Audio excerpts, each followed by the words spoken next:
who should buy an RV and who should not be buying one. I'm going to talk about that right now. Hey there, Dr. Dave, the RV dummy. And I recently got a pretty good comment, good is in quotes, on my channel here. It was in response to a video that I put out quite some time ago saying that if you can't afford to pay cash for an RV, you've got no sense buying one. You've got no business buying one, because buy one that you can afford. And by being able to afford one means that you can pay cash for it.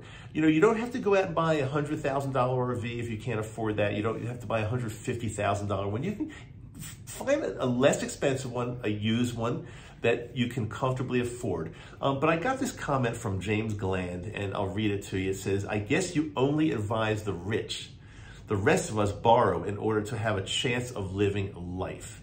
Well, James, I'm really sorry if you didn't understand my reasoning behind this, because see, an RV is a depreciating asset.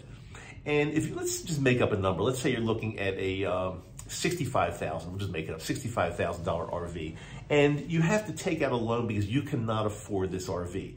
So what that's telling me is if you can only buy it with a loan and you can't afford to pay cash, then you're really strapped for cash, and it's going to be a real stretch for you. And not only that, there are going to be other expenses that you're going to incur. Not only is this a depreciating asset, so as the length of the loan gets longer and longer, the value of your RV is going to be going down, down, down, down. Add in this terrible, crazy inflation we've been having over the past, year, 2 years, 3 years.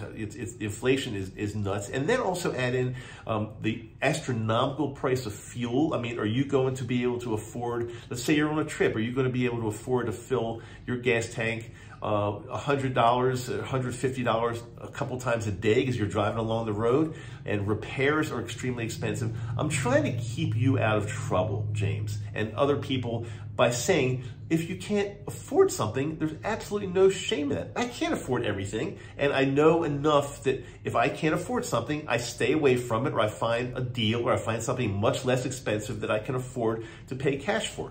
The main exception I have as far as not being able to pay cash for something is a primary home. And the reason for that is chances are you're going to be living in this home for a long period of time, and you're making payments on it, and it's an appreciating asset. So as you're making payments on it, the value is actually going up and up and up, and it's increasing your equity in this home.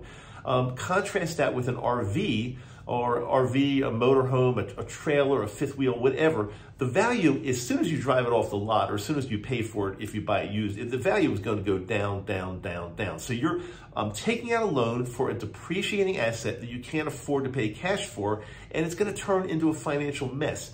Do I advise only the rich? No. Actually, on the contrary, I probably have many more people that are of modest means watching my videos, because the rich people don't care. They'll go out and plop $200,000 cash down on a Class A or on a fifth wheel, but they don't care. But and that's fine. If you've got millions and millions of dollars, then spending $100,000, $150,000, $200,000 on an RV is like a drop in the bucket. But for most of us, going out and spending $60,000, $70,000, $100,000, $120,000 is a lot of money, and it's not something that we should be taking out loans for because of the reasons I just outlined. It's going to get you into a lot of trouble if it's a stretch just to buy it. Imagine all the expenses that come along with it: repairs, fuel, campgrounds, travel. It's paying off your note with interest, inflation. It's going to turn out to be a disaster, and I don't want to see you get in trouble. So again, I'm really sorry, James, or anybody else that might have seen that video that thinks I only cater to wealthy people, and only if you have money you should be watching my channel. No, I'm trying to give advice to anybody that wants it. We have to understand that everybody cannot afford everything, and there's absolutely no shame in that. Live within your means, buy what you can afford, save and invest the rest, and as you get older and older, you will be very comfortable with your investments growing over time, and then hopefully maybe at a later date you can buy almost anything you want.